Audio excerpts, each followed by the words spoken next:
ఏడు శనివారములు వ్రతకథ. మనం భారతీయ వేద ఋషుల సంతతి వారం. అందువలన నవగ్రహాలను అనుసరించి మనకు దినాలు, వారాలు, పక్షాలు, నెలలు, సంవత్సరాలు వచ్చాయి.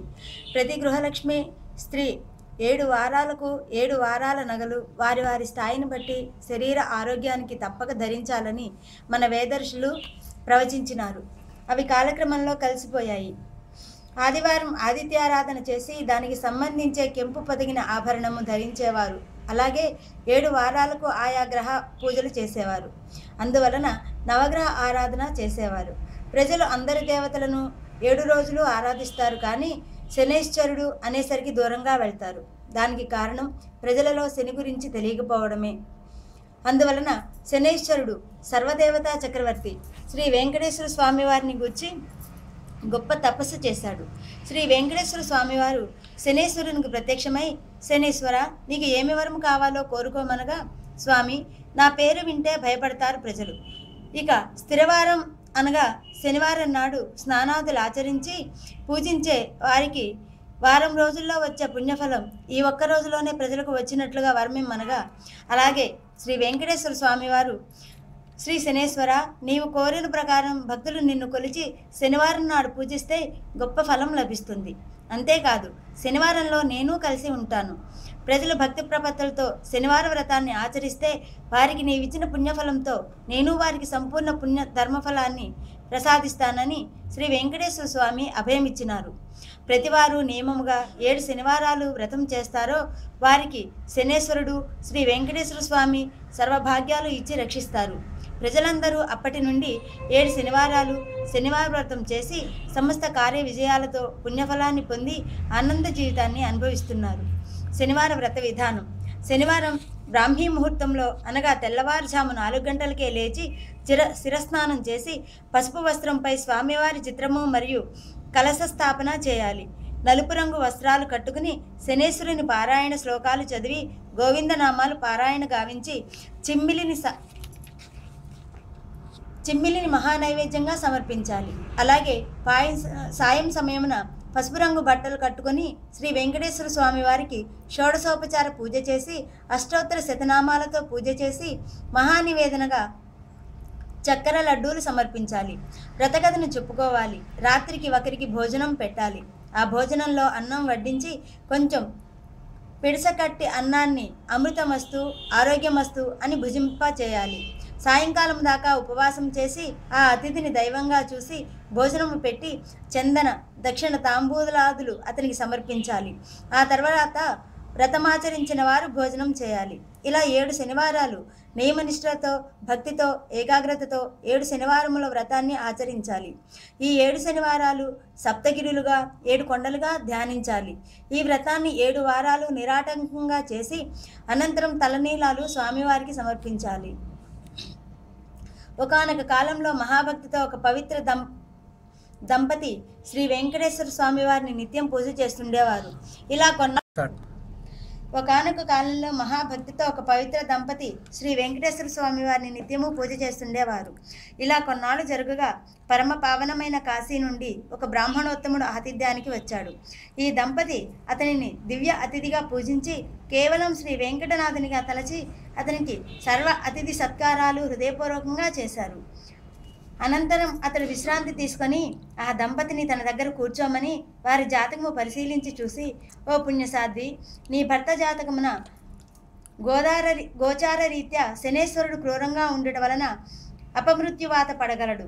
దీనిని నివారించడానికి నీవు పవిత్ర హృదయంతో 7 శనివారాలు శ్రీ వెంకటేశ్వరునికి భక్తి ప్రపత్తులతో శ్రీ ఏడుకొండల స్వామివారి వ్రతాన్ని ఆచరించాలి. నీ భర్త రక్షణ నీయందే ఉన్నది. ఈ 7 శనివారాలు ఏకాగ్రతతో శ్రీ వెంకటేశ్వర స్వామి వారిని భక్తితో అర్చిస్తే నీ భర్త ఈ గండము నుండి బయటపడతాడు అనగా, ఆ పుణ్యవతి అతడు చెప్పినట్లుగా మనసులో శ్రీ వెంకటేశ్వర స్వామి వారిని 7 శనివారాల వ్రతము నిర్విఘ్నంగా జరిగేలా ఆశీర్వదించమని ధ్యానించింది.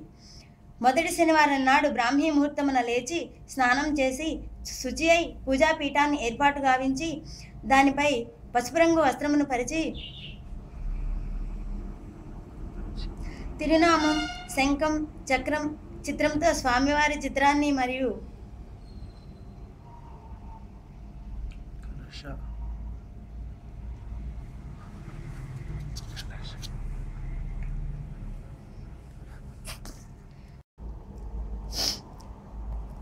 తిరునామం, శంఖు చక్రాల చిత్రంతో స్వామివారి చిత్రమును మరియు శంకుస్థాపన చేసి విఘ్నేశ్వరుని పూజించి అనంతరం శ్రీ సప్తగిరి ప్రభువును హృదయమున ధ్యానించి సుప్రభాతం చదివి మరియు గోవిందనామాలను జపిస్తూ అత్యంత దీక్షతో శనేశ్వర స్వామిని ధ్యానించి భక్తి ప్రపత్తులతో శ్రీ వెంకటేశ్వర స్వామి వారికి చిమ్నీ నైవేద్యం పెట్టి పూజ జరిపించింది. మరల సాయంత్రం వరకు ఉపవసించింది. శ్రీ వెంకటేశ్వర స్వామి వారిని అర్చించింది. ఏడుకొండల స్వామివారిని షోడశోపచార పూజ చేసి అష్టోత్తర శతనామములు జపించి చక్కెర లడ్డూలు మహానివేదన కావించింది. అత్యంత శ్రద్ధతో శ్రీ సప్తగిరుల వారిని అర్చించింది. ఒక పుణ్యపురుషుని అతిథిగా ఆహ్వానించింది. అతనిని శ్రీ వెంకటేశ్వర స్వామిగా భావించి షడ్రసోపేత భోజనం పెట్టి దివ్య దక్షిణ కర్పూర తాంబూలాదులతో సంతుష్టిని కావించింది. అలా పుణ్యవతి శ్రద్ధాభక్తితో అత్యంత ఏకాగ్రతతో 7 శనివారాలు నిరాటంకంగా శ్రీ వెంకటేశ్వర స్వామి వారిని అర్చించింది. ఆ భక్తి శ్రద్ధలకు శ్రీ స్వామివారు ఆమెకు స్వప్న సాక్షాత్కారంతో ఓ సతీ తిలకమా, నీ పూజకు నా మనసులో ఆనందం కలిగింది. అందువలన నీ భర్తకు శనేశ్వర గండం తొలగింది. అతనికి రాబోవు జన్మలో గల ఆయుష్ ఈ జన్మలో సమకూర్చాను. అందువలన నీవింకా సుఖశాంతులతో దీర్ఘసుమంగళంతో ఉందువు అన్నారు శ్రీ వెంకటేశ్వర స్వామివారు. అనంతరం ఆమె ఈ విషయాన్ని భర్తతో చెప్పగా అతడు పట్టలేని ఆనందంతో, నారీమణి, నీవు నా భాగ్యదేవతవు, అందుకే పురుషుల కన్నా భూబోధులు మిన్న అన్నారు. మన భారతదేశం సీత, సావిత్రి, అనసూయాది మహాపతివ్రతలచే పుణ్యభూమిగా, కర్మభూమిగా, వేదభూమిగా చెప్పబడిందన్నాడు. అనంతరం ఒక శుభముహూర్తాన ఆ దంపతులు శ్రీ వెంకటేశ్వర స్వామి వారి దర్శనానికి తిరుపతి వెళ్లారు. భక్తి తాత్పర్యాలతో ఇరువురు 7 కొండలు కాలినడకన గోవిందనామాలు జపిస్తూ ఎక్కి భూలోక వైకుంఠమైన తిరుమలపై నెలకొన్న శ్రీ వెంకటేశ్వర స్వామి వారిని తనివి తీరా దర్శించి సాష్టాంగ నమస్కారం ఆచరించి భక్తి తాత్పర్యాలతో 7 కొండలు కాలినడకన గోవిందనామాలు జపిస్తూ ఎక్కి భూలోక వైకుంఠమైన తిరుమలపై నెలకొని ఉన్న శ్రీ వెంకటేశ్వర స్వామి వారిని తనివి తీరా దర్శించి సాష్టాంగ నమస్కారం ఆచరించి ఆ కలియుగ దైవాన్ని మనసారా ప్రార్థించి అతని ప్రసాదాన్ని స్వీకరించి ఇంటికి వచ్చి బంధుమిత్రులతో అన్న సంతర్పణతో ఆనందించారు. ఇలా దంపతులు పూర్ణ పురుషాదులతో భూలోకంలో ఎన్నో సత్కార్యాలు ఆచరించారు. అనంతరం వారు శ్రీ ఏడుకొండల స్వామిలో కలిశారు. ఈ వ్రతకథను రాసిన, చదివిన, ఆచరించిన శాశ్వత సుఖాలంది అనంతరం శ్రీ స్వామివారిలో ఐక్యమవుతారు. సర్వం శ్రీ వెంకటేశార్పణమస్తు.